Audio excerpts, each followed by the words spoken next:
You've had a bad day, or something happened, you're sitting on the floor or the couch, and you start to cry.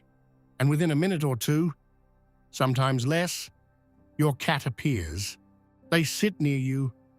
Maybe they press against your leg. Maybe they climb into your lap. Maybe they just position themselves close and stay. And you've probably thought, is that a coincidence? Do they know? Or am I just noticing it because I want to believe it means something? It's not a coincidence. And the science behind what your cat is doing in that moment is more specific and more surprising than most people expect. Your cat isn't responding to your sadness in a vague, general way. They are picking up on a precise set of physiological and behavioral signals that your body produces when you cry. And they are responding deliberately. What they do next and why says something significant about the bond between you. 1. They smell what's happening before they hear it. The first thing to understand is that your cat's response to your emotional state often begins before you've made a sound. Cats have an olfactory system, a sense of smell, that is estimated to be 14 to 16 times more powerful than the human equivalent. And your body, when under emotional stress, changes its chemistry in measurable ways. Cortisol, the primary stress hormone, increases in the bloodstream and in sweat. Adrenaline alters the composition of your breath. The shift in your emotional state produces a shift in your biochemical signature. Your cat detects this before the first tear. They are, in a very literal sense, smelling your distress. Researchers who study animal detection of human emotional states have documented that dogs can reliably detect fear and stress from human scent alone, without any visual or auditory cues. While cats have received less attention in this specific area of research, their olfactory capability is comparable, and anecdotal and observational evidence from behavioral studies suggests the same capacity is present. When your cat is across the room and suddenly looks up and begins moving towards you, they may already know something has changed. Not from watching you, but from breathing the air. 2. Your voice changes in ways they've learned to recognize. Beyond scent, your cat has been listening to you for months or years. And they know your voice better than you might realize.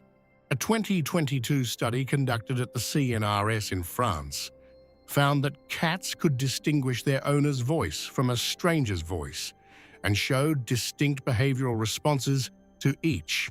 More importantly, the study found that cats responded differently to the emotional tone of their owner's voice, showing higher levels of attention and orienting behavior toward voices that carried stress or distress. When you cry, the pitch, rhythm, and texture of the sounds you make are different from any other vocal state you're in. Higher frequencies, irregular cadence, breaks in the pattern. Your cat has catalogued your normal vocal signature through daily exposure, and the sounds of crying register as a significant deviation from baseline. That deviation gets their attention in a specific way. Not the casual attention of hearing an ordinary sound, the focused attention of detecting an anomaly that their bond with you tells them matters. 3. Your body language is broadcasting at full volume. Cats are visual processors of extraordinary sensitivity. They track micro movements, small postural shifts, changes in breathing, muscle tension, continuously throughout the day. When you cry, your body is producing some of the most readable signals it ever generates. Your posture changes. You fold forward, or pull your knees up, or put your face in your hands. These are closed, contracted positions that communicate distress in a language that goes across species. Your breathing becomes irregular, shallow and quick, or deep and heaving in patterns that are distinct from any other activity. Your hands move to your face. Your normal spatial occupancy shrinks. All of this is information your cat is processing in real time. A 2019 study on cross-species emotional recognition found that cats showed significantly higher orienting and approach responses to humans displaying distressed body language compared to humans displaying neutral posture. The cats weren't just responding to sound. They were reading the whole picture. And the whole picture is telling them, the person I'm bonded to is in a state they don't normally inhabit. Something is different. Something might need a response. If this is giving you a different picture of how your cat sees you, subscribe. Because what they do when they get to you is just as revealing as the fact that they came. 4. Why some cats approach and others give space. Here's what often confuses people. Some cats come directly to you when you cry. Others seem to withdraw. Both are valid responses, and both say something about the cat and the bond. Just different things.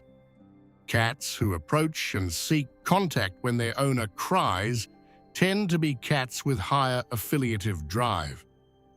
They're more likely to express concern through proximity and physical contact. These are often cats who also follow their owners between rooms, seek frequent contact during normal times, and have demonstrated attachment-seeking behavior consistently. Cats who give space when you're upset are not indifferent. In some cases, the altered biochemistry and behavioral changes are actually unsettling to cats who are more cautious. The intensity of the emotional state can itself be slightly dysregulating for a cat with higher anxiety baselines. Giving space is how some cats express concern by not adding to the intensity of the situation. There are also cats who sit nearby, without contact, not on you, not pressing against you, but positioned within a few feet, watching. This is monitoring. They've responded to the signal, they've confirmed their presence, and they're observing to determine whether anything further is needed. None of these responses means your cat doesn't care. They mean your cat is expressing care in the way their particular personality knows how. 5. What they do when they reach you. When a cat who has responded to your emotional state arrives and chooses contact, the specific behaviors they display are telling. Many cats who approach a crying owner will press against them with their head. The same bunting behavior used for marking and social bonding. Some will need, activating the comfort behavior that traces to their earliest experiences of safety. Some will simply rest their weight against you and stay without moving, providing physical pressure without demand. These behaviors share a common quality. They are not about the cat's needs in that moment. A cat who wants food solicits differently. They circle, they meow, they orient toward the kitchen or the food bowl. A cat who wants play brings toys or initiates chase. A cat who presses against a crying person and stays is doing something that provides them no direct benefit. They're responding to a state in you. The pressing, the weight, the stillness. These are regulatory. Studies on physical contact and emotional regulation have found that applied pressure reduces cortisol levels and activates the parasympathetic nervous system. Your cat is not doing this with that knowledge, but the behavior, learned through association with calm outcomes over time, may have a real effect on how your body processes the distress. 6. The cats who were there during the hardest moments and didn't leave. There's a pattern that comes up consistently among cat owners who have gone through genuine crises, serious illness, loss, grief. What they describe is not a cat doing something dramatic. What they describe is a cat who was simply present, who didn't leave the room, who stayed close during nights that were very hard, who sat at a distance during moments of acute distress and moved closer when the intensity dropped. This sustained proximity during difficult periods has been observed and documented in contexts ranging from palliative care settings where animals are permitted to patients to home accounts collected in feline behavioral research. Cats do not perform presence. They either choose to stay or they leave.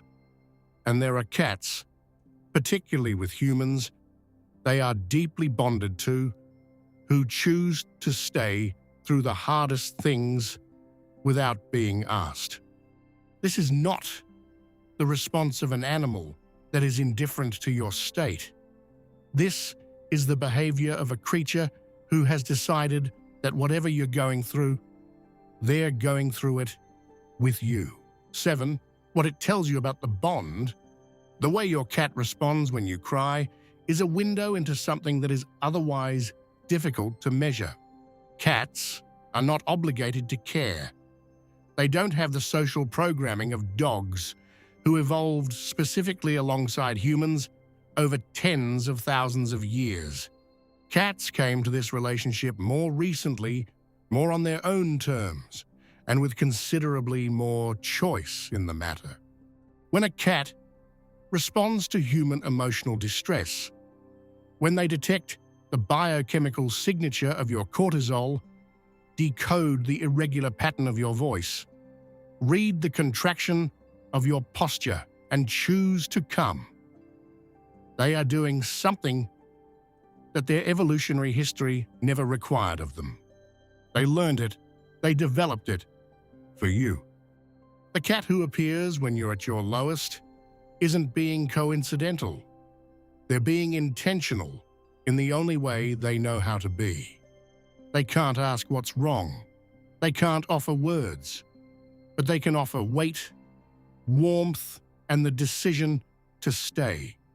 And sometimes, that's the thing that matters most. Subscribe if this changed how you see what your cat is doing when they're near you.